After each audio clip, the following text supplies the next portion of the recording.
Let us start today's reading practice. Chapter 9. Big is Bad. We are kept from our goal, not by obstacles, but by a clear path to a lesser goal. Robert Brault. The Big Bad Wolf. Big Bad John from the folktales of folk songs. The suggestion that big and bad go together has been a common theme across history. So much so that many think they are synonymous. Synonymous. They are not. Big can be bad and bad can be big, but they are not one and the same. They aren't inherently related. A big opportunity is better than a small one, but a small problem is better than a big one.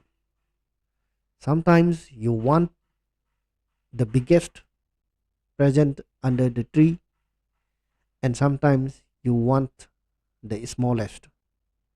Often, a big laugh or a big cry is just what you need, and every so often, a small chuckle and a few tears will do the trick.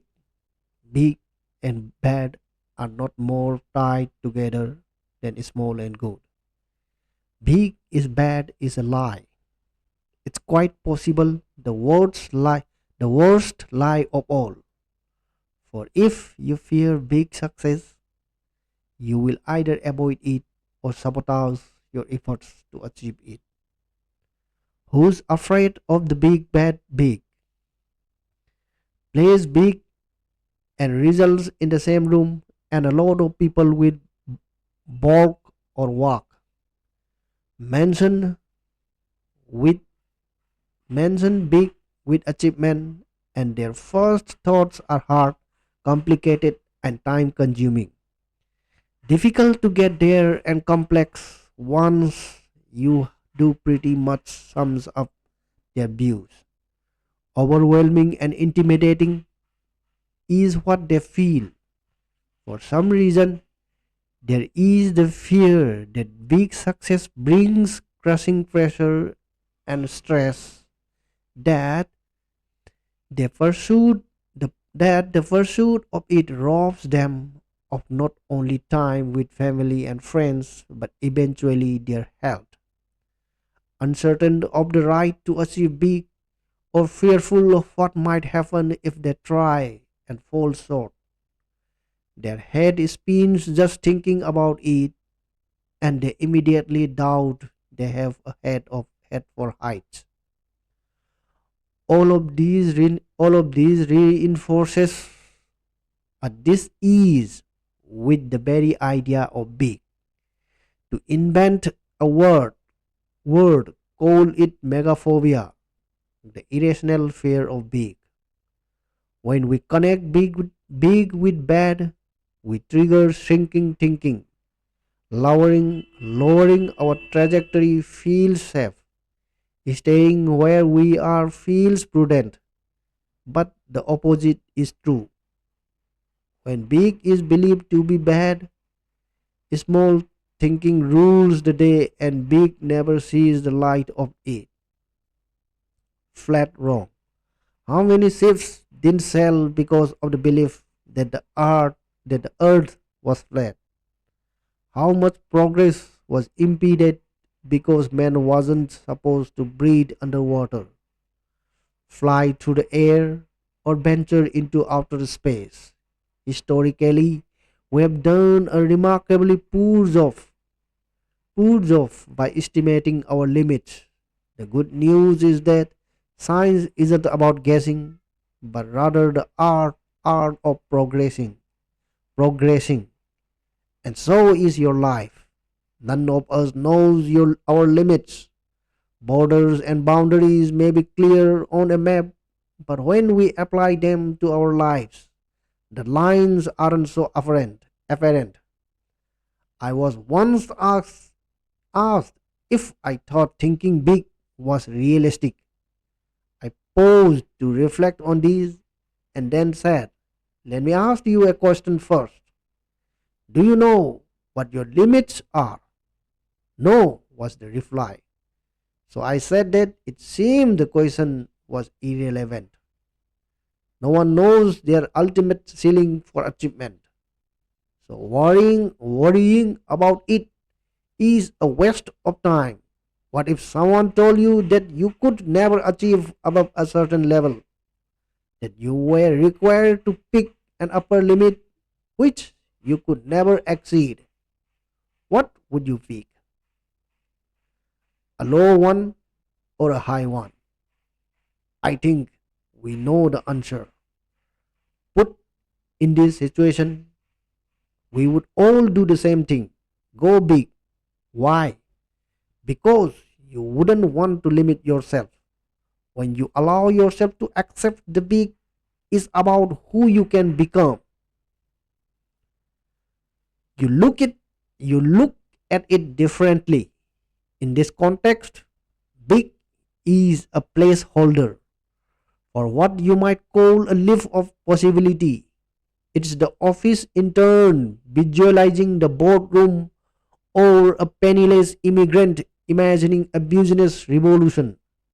It's about bold ideas that might threaten your comfort zones but simultaneously reflect your greatest opportunities.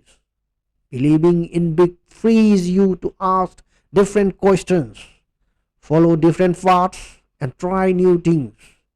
This opens the doors to possibility that until now only lived inside you. Sabir Bhatia arrived in America with only 250 in his pocket. But he wasn't alone. Sabir came with big plans and the belief that he could grow a business faster than any business in history. And he did. He created Hotmail, Microsoft, Microsoft, a witness to Hotmail's meteoric rise, eventually bought it for $400 million. According to his mentor, Farouk Adjani, According to his mentor Farouk Arjani, Savir's success was directly related to his ability to think big. What sets Savir apart from the hundreds of entrepreneurs I've met is the gargantuan size of his dream.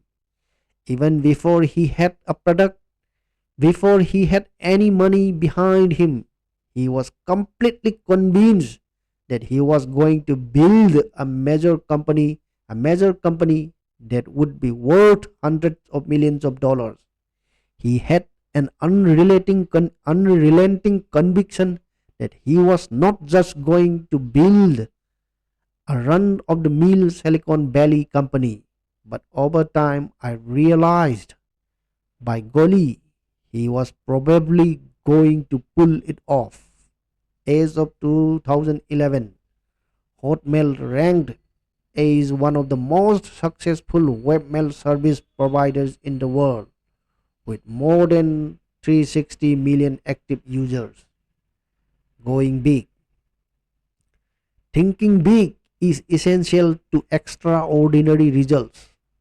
Success requires action, and action requires thought.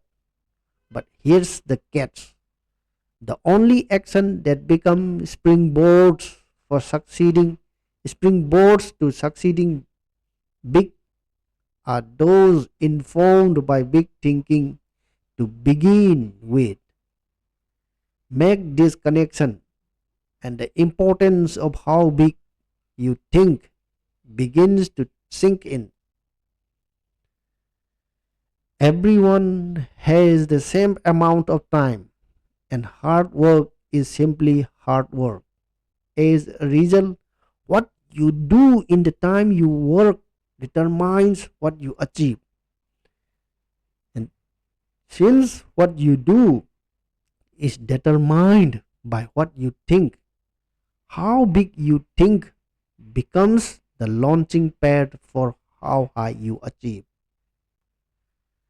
Think of it this way: Every level for achievement requires its own combination of what you do, how you do it, and who you do it with. The trouble is that the combination of what, how, and who that gets you to the one level of success won't naturally evolve to a better combination that leads to the next level of success. Doing something one way doesn't always lay the foundation for doing something better. Nor does a relationship with one person automatically set the stage for a more successful relationship with another. It's unfortunate, but these things don't build on each other.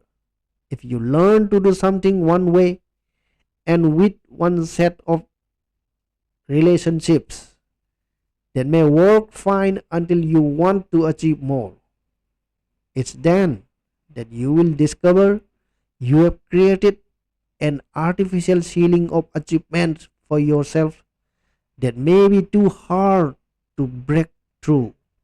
In effect, you have boxed yourself in when there is a simple way to avoid it. Think as big as you possibly can and base what you do, how you do it, and who you do it with on succeeding at that level. It just might take you more than your lifetime to run into the walls of a big box this big.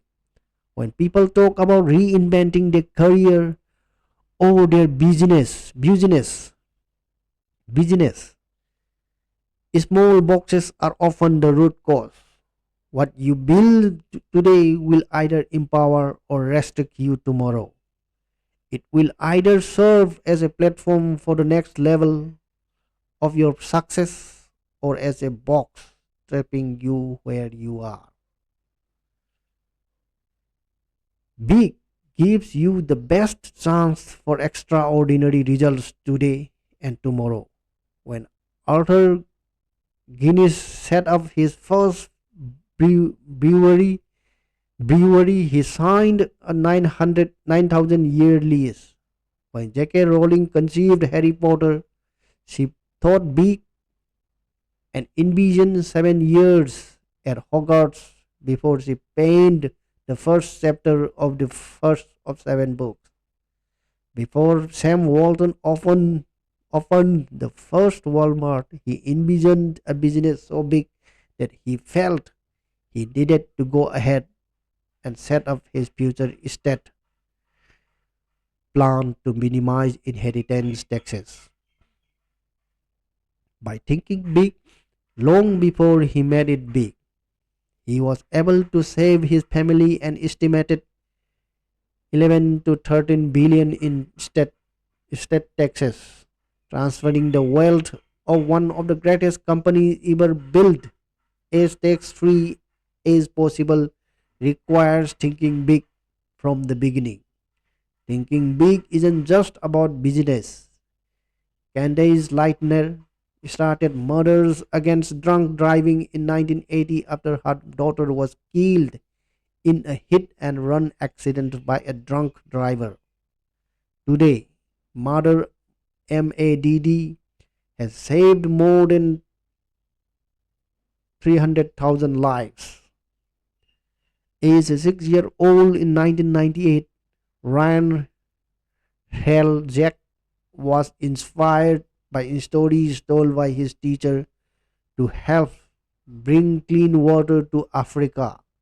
Today, his foundation, Ryan's Well, has improved conditions and helped bring safe water to over 750,000 people in the 16 countries. Derek Kayongo recognized both the West and hidden value in getting new soap into hotels every day. In 2009 he created the Global Soap Project, which has provided more than 250,000 bars of soap in 21 countries, helping combat child mortality by simply giving impoverished, impo- impoverished people the chance to wash their hands. Asking big questions can be daunting. Big goals can seem unattainable at first.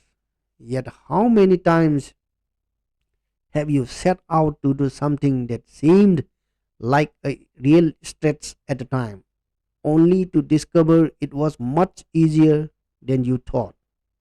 Sometimes things are easier than we imagine, and truthfully, sometimes they are a lot harder. That's when it's important.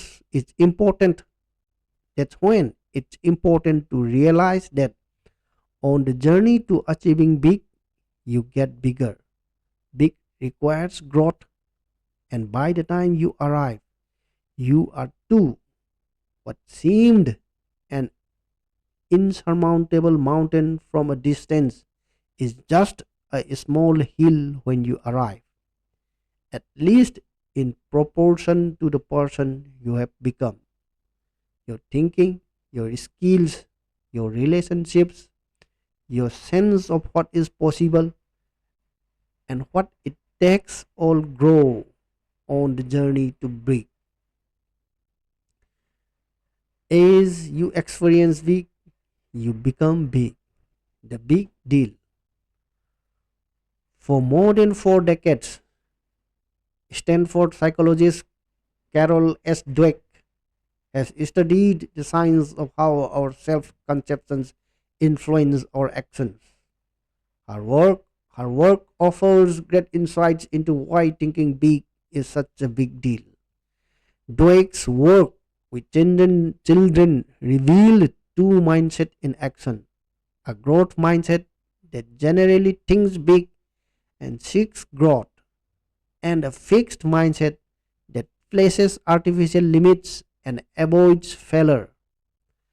Growth minded students, as he calls them, employ better learning strategies, experience less helplessness, exhibit more positive effort, and achieve more in the classroom than their fixed minded peers. They are less likely to place limits on their lives and more likely to reach for their potential. Dweck points out that mindsets can and do change. Like any other habit, you may set your mind to it until the right mindset becomes routine.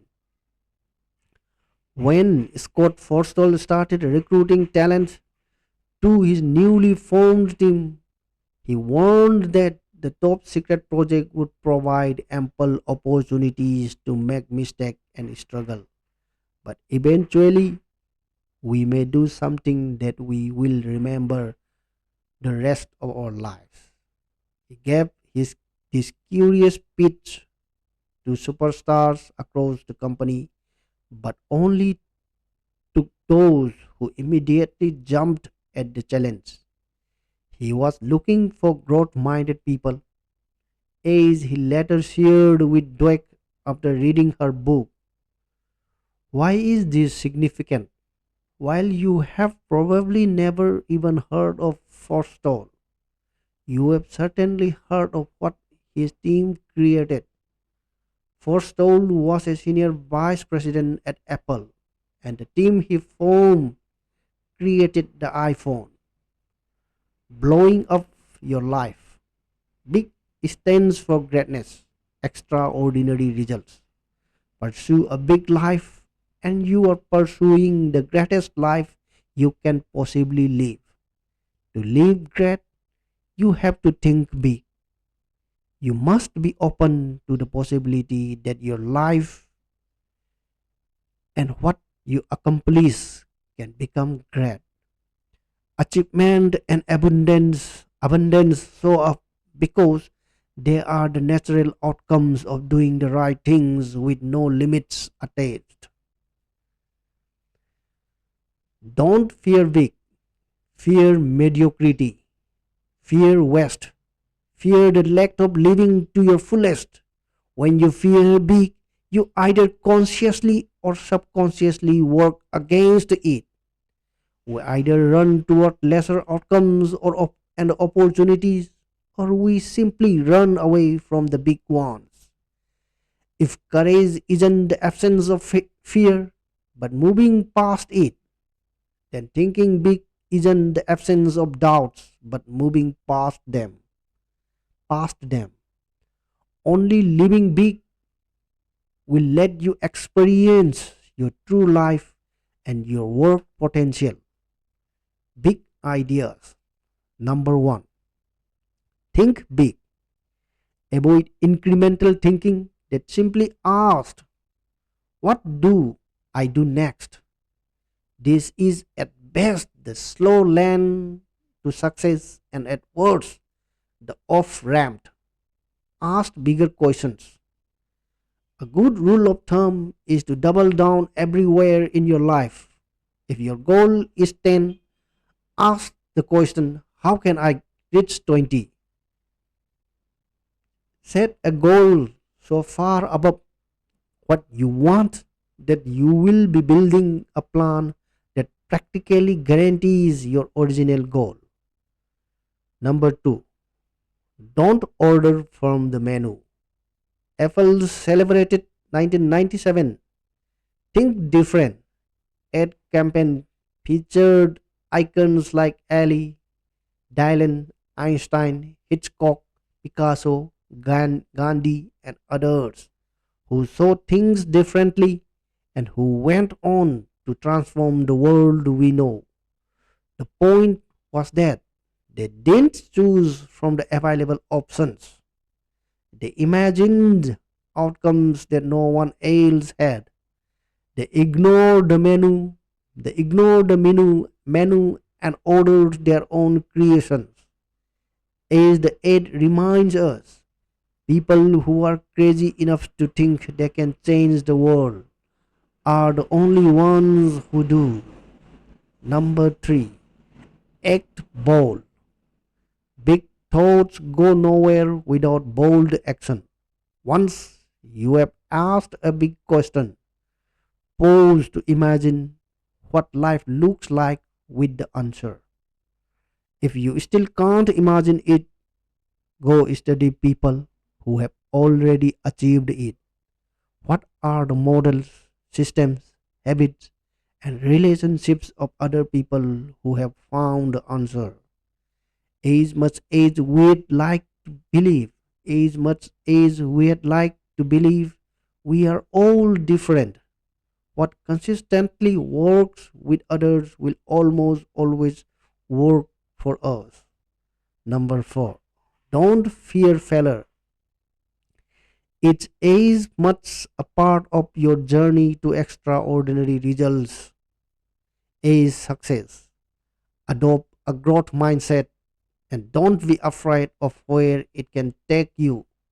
Extraordinary results aren't built solely on extraordinary results, they are built on failure too. In fact, it would be accurate to say that we fail our way to success. When we fail, we stop, ask what we need to do to succeed, learn from our mistakes, and grow. Don't be afraid to fail. See it as a part of your learning process and keep striving for your true potential. Don't let small thinking cut your life down to size. Think big, aim high, act bold, and see just how big you can blow up your life.